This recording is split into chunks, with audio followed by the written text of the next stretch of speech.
What's up, everybody? Welcome back. We just got confirmation Darth Malak is coming to the game finally. We've had teases of him with the Darth Revan journey event with a little teaser clip of Darth Malak at the end of it, and yesterday CG put out a puzzle for a new kind of character reveal announcement, and part of it was solved last night that put out this image of Darth Malak with the Galaxy Heroes tag in the top left corner. So we knew Malak was coming, but the way he is coming is going to be an interesting new unprecedented event in the way that you're going to need quite a few characters to unlock him, and at first glimpse, this is going to be a very whaley kind of event. You're going to need some heavily geared characters, but it's not as bad as you would think it is because some of these characters are ones you would gear up anyways already. But let's go ahead and dive into this. The announcement at the start, we want to start by congratulating our esteemed puzzle solvers on the first half of the clue, which resulted in the below image. While they're still working on the second half of the puzzle, which will reveal more about Malak, we want to share with you the requirements for the event. Whether they solve it or not, but guessing they will inside the next couple of hours, the Star Forge Showdown begins this Friday, April 12th, with 2 phases which can be completed in whatever order you so choose. This is a completely new event type and will be much more complicated and difficult than any we've run before. In the first battle, you will face Malak using Jedi Knight Revan and any of the 4 of the 5 characters you needed to unlock him. Those 5 characters are Bastila, Jolie, T3, Mission, and Zalbar. The second battle will require Darth Revan with any of the 4 characters that unlocked Darth Revan, which would be Canderous Ordo, Karth Onasi, Juhani, HK-47, and Hot Topic Bastila. Malak shards will appear in the guild event store when you unlock Darth Malak at 5 stars. To reiterate, this will be an extremely difficult battle, and for the first time in an event, you will need each of your characters to be at least 17,500 galactic power to enter. You will also only have a limited time to complete this achievement and earn Darth Malak. This event will start Friday and run through Sunday. So we have 2 days to fully unlock Darth Malak. So we have to use Jedi Revan and Darth Revan along with 4 characters that we use to unlock each of them with their journey event, and then we have to make sure the power levels are high enough as it is. So in conclusion, you are going to need a combination of Zetas and Gear 12 on these characters. Now, you guys are probably wondering what are going to be the easiest 4 out of 5 characters on each side to gear up. And the easy answer for this is going to be choose the characters with the most abilities. If someone has 6 abilities on them, they're going to be much easier to get up to the 17.5 power requirement. For example, let's go over to the Sith Empire side, and let's take a look at 2 characters here. Fallen Bastila. I have no Zetas on her. You can see I've got no Zetas on her.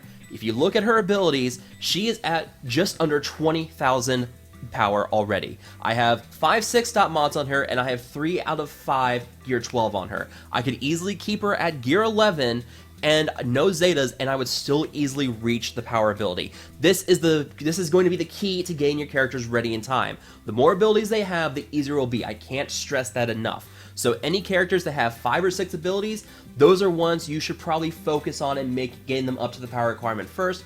They'll be much easier. So just under 20,000 on her. Take a look at HK-47. We'll see how easy this is. I have a Zeta on him, but look, I have no power on his droid leadership. And I do have the Zeta on loyalty to the Maker. Again, 3 out of 5, gear 12. I do have a full set of mods on him, 21,000 power. And it's all thanks to the fact that he has 6 abilities. This is the important thing, and this is something we found with our journey characters as a whole. The journey characters usually have the highest amount of power in the game because they have 3 Zetas and they have 6 abilities. They're much easier to get up to those higher power levels. So Fallen Bastila, HK-47, 2 easy characters to go for with Darth Revan. They already have great synergy with him. If you're running Darth Revan, you're running Sith Empire with HK and Fallen Bastila already. But for comparison's sake, let's take a look at Sith Trooper. I have 3 abilities on him, fully upgraded. He's at gear 12, and I have a full set of mods on him. 16.7 power. That is not going to be enough, so I would have to get another ability on him, fully upgraded, and then I could get him over it, or I can invest in gear 12. A new ability with some upgrades on it would be much easier. So if we are looking at Darth Revan, we'll have to go back over to the Old Republic characters here. And this is where it's going to get very interesting. Your other 3 characters you can use with Darth Revan are Karth, Juhani, and Canderous. And all of these have 4 abilities on them. Now, there's zetas on all 3 of them, but none of them are exactly easy ones or ones that are really worthwhile getting outside of the Karth one. Juhani and Canderous, they're very sketchy, very situational ones. I don't really like them. I've never really bothered with their zetas. Of course, I have the Karth zeta, so if you are going to have to throw a zeta on one of those 3 characters, I highly recommend you go for the Karth one. The leadership here with Soldier of the Old Republic, it makes your Old Republic teams very solid for Territory Wars and Grand Arena. If you're going to invest any zetas to get these characters up in time, I'd highly recommend you go for this one out of those 3 characters. Now you can see here, 3 out of our full Gear 12, 6 mods on him, fully upgraded abilities, 20,000, just under 21,000. Without that zeta, he would be just over the 17.5 mark. That is how important it is going to be to getting these other characters fully upgraded. You're going to have to pretty much go for 4 out of 5 Year 12, no Zeta, but the rest of the abilities fully upgraded and a set of full mods on them. That should just get you over the 17.5 mark. So you're going to have to do that with Juhani and Canderous as well. You can see that she is at 4 out of 5, and we have her at 18.4. Go and take a look at Canderous. He's the next lowest. He is at 17.8. I don't have a full set mods on him. He's at 3 out of 5 Gear 12. No Zeta. So if we take this and let's just put a mod on him, and this will get him to 18,000, just over 18,000. So at this point, it should give you a pretty good template of what you're going to need to go for. You can take a piece of Gear 12 off of him, maybe 2. That should still get you over the mark. So you are going to need Gear 12 with no Zetas and maybe 1 or 2 pieces of Gear 12. I think that is going to be the benchmark for those characters. So you're going to have to choose Karth, Juhani, or Canderous, which ones you want to go for. If it was me, I'd recommend you work on Karth and Canderous. Those 2 are easily the best usable ones. Karth and Canderous work great together in that Old Republic squad. So those characters, Fallen Bastila, HK-47, Canderous, and Karth, those are the 4 I recommend you work on with Darth Revan. Now, Jedi Knight Revan, this one is actually quite a bit simpler because there's actually more abilities on most of these characters. Jolee Bindo, he has 5 abilities on him, and he has a Zeta. You can see here, I'm at 22,000 power on him. Zalbar, I have a Zeta. I have a lot of Zetas on the Old Republic characters. 4 abilities. This is going to be the same thing like with Karth and Juhani and Canderous. Zalbar and Mission are going to be the same template. 4 abilities, Zetas on them. You're going to have to get 1 or 2 pieces of Gear 12, set 6 mods on them, and fully upgrade outside Zeta to have a chance to get them at the 17.5 power threshold. Now, Bastila, we'll talk about Bastila here in a second. She is going to be the easiest out of all of the Old Republic characters for Jedi Revan. Look at this, 20,000 power. I have no mods on her, and I do have a Zeta on her leadership, but she's getting another unique, which we'll talk about here in a second. One other character here, T3M4, he has 5 abilities. 2 of them Zetas, but look at this. I don't have him at Gear 12 yet. I do have 6 mods on him. He's at 17.1. So I could just push him closer to Gear 12 and he would get over the power threshold. So if I had to recommend 4 characters for Jedi Knight Revan, Jolee, Bastila Shan, T3, and then take your pick of either Mission or Zalbar. Now, honestly, I would take Mission and Zalbar over T3 because those 2 characters go great together and they work really well on the Karth team. But if you're strapped for resources, T3 is going to be much easier because he has 5 abilities. So I would go for Zalbar over Mission here. And hold on, I can hear my phone ringing. I'll be right back. Sorry about that to telemarketers. I hate telemarketers. In conclusion, 17.5. It is going to be quite a haul for these characters. Obviously, you have to have them at 7 stars because of the journey events, so Gear 12 will not be a problem. Being able to equip Gear 12 on them will not be a problem because obviously you use them to unlock Jedi Knight Revan and Darth Revan. But this is going to be a very big haul for a lot of players out there. Your whales and people who've invested in Old Republic and Sith Empire, they are going to have a very easy time of this. If they've invested in using their Jedi Revan and Darth Revan, and I mean, why wouldn't you?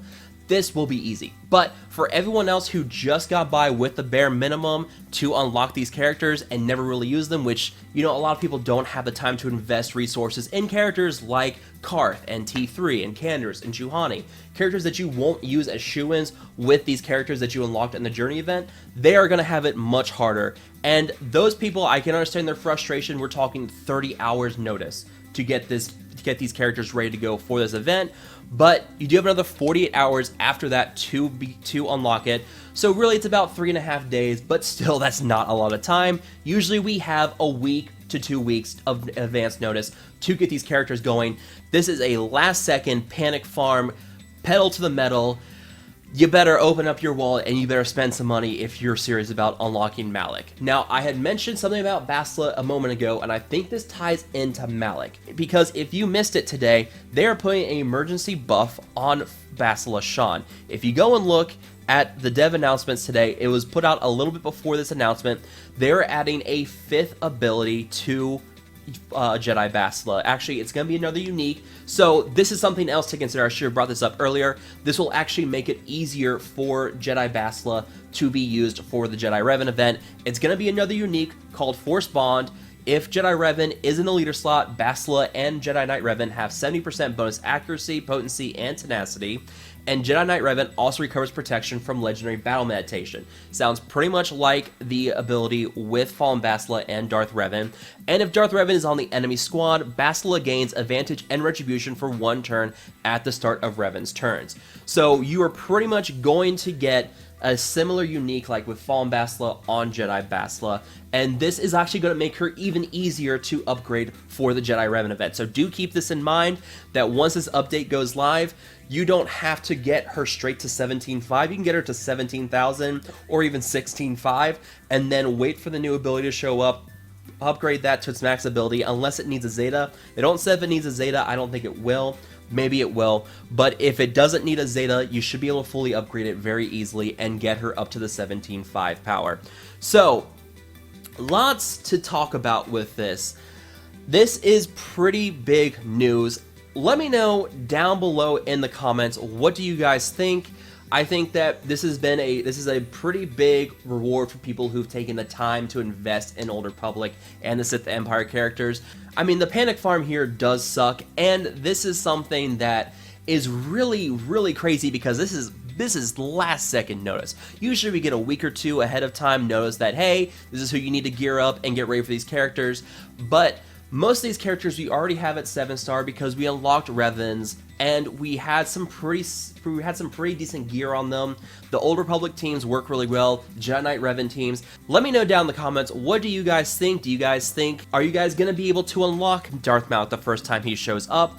Is this something that you guys are looking forward to? Do you guys think that Darth Malak is going to be incredibly overpowered? The new buff with Jedi Bastila really makes it look like Darth Malak is going to be some kind of incredibly powerful Sith Empire character.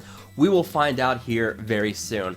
Let me know down in the comments, what do you guys think? As always, guys, feel free to like, share, and subscribe. I will talk to you guys later.